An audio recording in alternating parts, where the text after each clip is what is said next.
The NBA season being about a month away, why not recap certain teams' off seasons and talk about the expectations going into the following season? And why not start with the Golden State Warriors? For those of you who don't know what the Golden State Warriors did this offseason, they've made some groundbreaking moves. And those moves include in the month of July, when free agency first opened up, the Golden State Warriors decided to do nothing. Month of July opened up, free agency opened up. A lot of teams picked up all the role players that they needed, made the trades to get better, and Golden State sat on their hands, which is fine. That's only the month of July. There's still time to do better and improve on your team. So fast forward to August. With the majority of NBA teams already made their moves, Golden State is looking to pick up some scraps in free agency, or maybe re-sign some players, make some trades, do anything. Newsflash. In the month of August, they did nothing either. No signings, no trades, and no releases. And then you fast forward till now, September 15th, 2025, exactly 1 month and 7 days away from the NBA season, and Golden State has yet to do anything.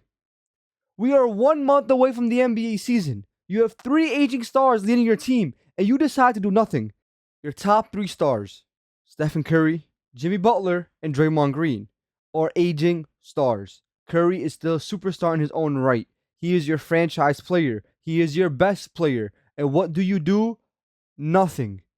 And for those of you who don't know how old their top 3 players are, let me remind you. Stephen Curry is 37 years old. Draymond Green is 35 years old. And Jimmy Butler is also 35 years old. What are the Golden State Warriors waiting on? They're waiting for some miracle to just fall from the sky and bless them with their presence. 3 stars, 35 and over, are expected to lead your team to a deep playoff run? Delusional right now. And Curry being 37 years old, you're expecting him to backpack an offense all over again. And we saw where that led them last postseason. Because after Jimmy Butler came in February, the Warriors were making a push for the playoffs. Because before then, they were the 11th seed. Playoffs comes around, Curry's playing great, playing phenomenal. Jimmy Butler's on and off. Still, made it to the second round, almost took the 3-1 lead to the Rockets. Second round comes, first game, Curry's going off in the first quarter. Torching the Timberwolves. Curry's hamstring gives out. And guess what? Nothing else happens for the Warriors. They lose 4 straight games after Curry goes down. But why?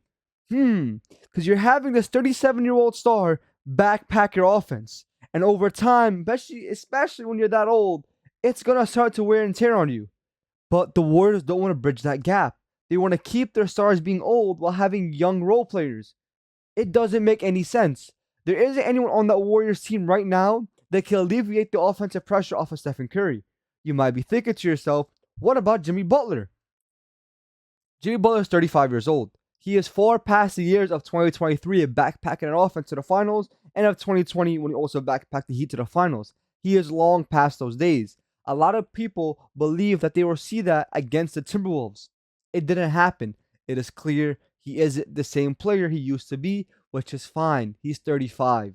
He's still an exceptional player for his age, but he isn't the same player he was 2 years ago. The regression is starting to unfold. The Warriors don't want to capitalize on that. They don't want to add, it doesn't even have to be a secondary star or a third star. They just have to get a primary scorer to help the pressure. Right now on that Warriors team, there isn't anyone that could put the ball in the basket consistently except for Curry and Butler. You might be thinking, what about Jonathan Kuminga? Well, that man is still a restricted free agent.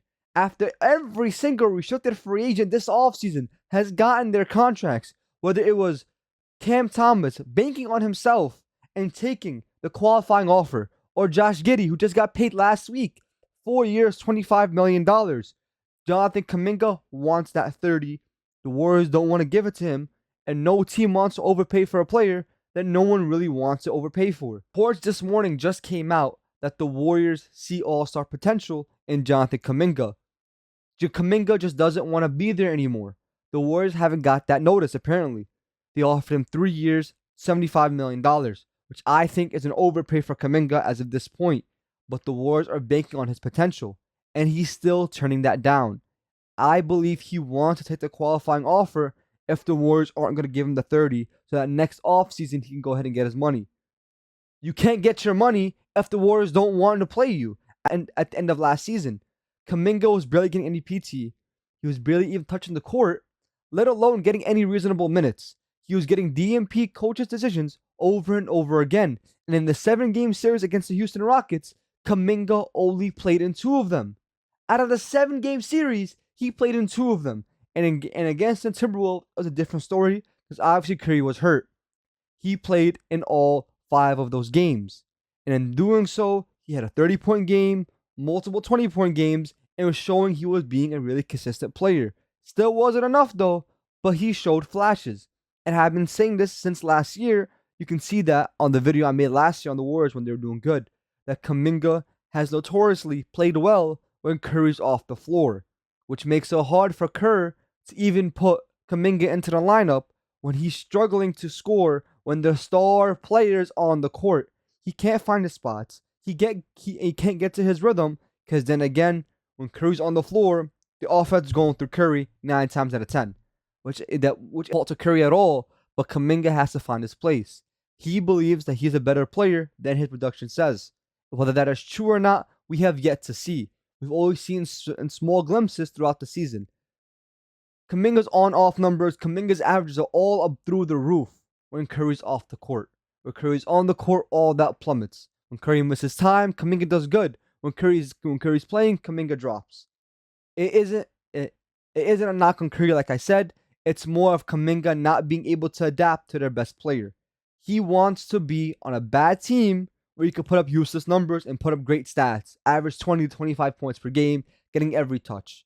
But the sad reality is, no bad team wants to bank on the fact that Jonathan Kuminga could be an all-star caliber player. So now we are stuck with every single restricted free agent finding their place and some of them banking on themselves. Kuminga is stuck right now because if he decides to take a qualifying offer, there isn't even a guarantee he plays reasonable minutes to him getting a big contract. So what do the Warriors do now? They are getting held by the balls by Jonathan Kuminga. They can't make any moves. They can't make any trades until he makes his choice. Whether it is staying with the team, whether it is taking a qualifying offer and banking on himself, like I said, or request or a sign-in trade. The Warriors don't know what to do, and they are generally getting held by Jonathan Kuminga, and Curry's role to number 5 relies on the hands of Jonathan Kuminga. On the other hand, you might be thinking to yourself, what about the other assets that the Warriors have, such as B-Pods, Moses Moody, Quentin Post, and so on?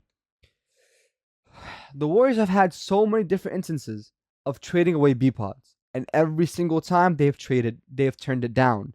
They believe B-Pods is going to be, I'm assuming, an all-star caliber guard.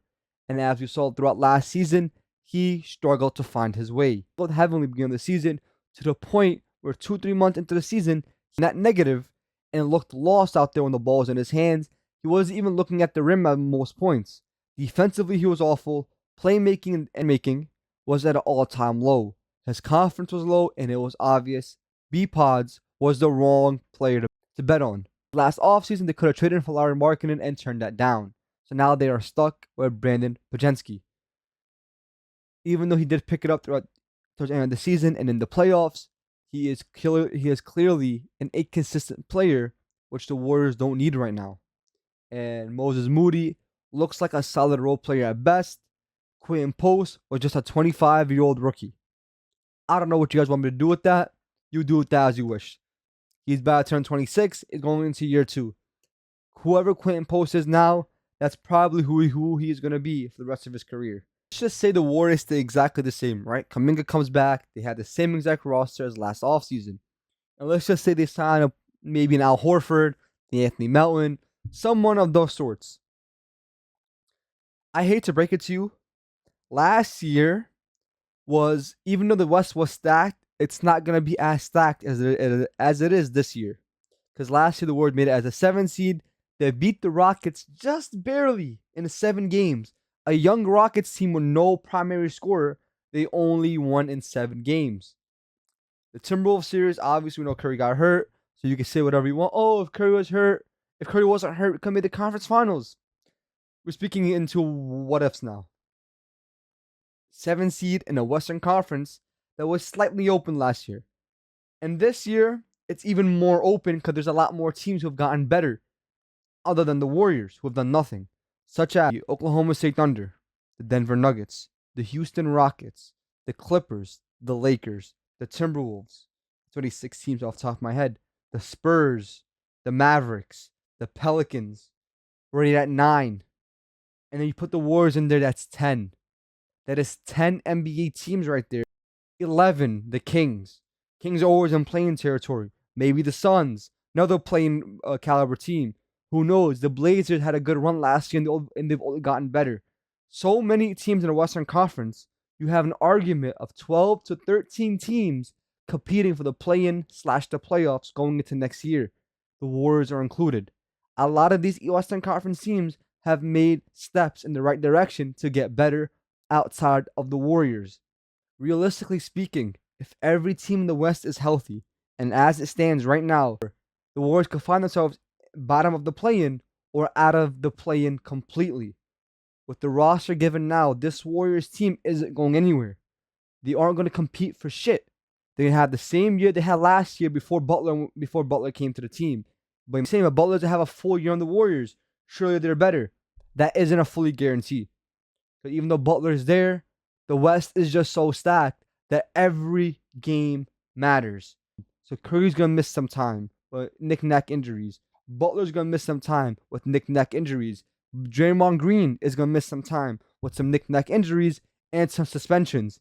And with every game mattering, them missing time is going to result in a lot of losses because of small injuries here and there, and there's no one else on the team to pick up that load. Are they going to win games? Of course. When you have Steph and Curry, anything is possible. But the reality is there's only so much a 37-year-old can shoulder for an entire season before he eventually breaks down, in which we saw last postseason. It's just going to be rinse and repeat over and over again until Mike Dunleavy opens his eyes and realizes that Stephen Curry doesn't have that much time left. It's time to make moves. It's time to make them now. Get rid of all the picks, get rid of any future assets, and go in on the Curry timeline. Stop with this 2 timeline bullshit, because eventually you're going to crash and burn. And when Curry retires and you have nothing to your name, only that 4th championship in 2022, and when the Warriors dynasty goes into poverty, you're going to be the one to blame. You let Klay Thompson walk because you refuse to pay him. Now you're stuck with the consequences of your actions. Because of that, Stephen Curry might not never sniff championship number 5. And it's all because of you. If you guys enjoyed the video, leave a like. Let me know what you guys think of the new style of video. And as always, go hard on them dudes. Salute.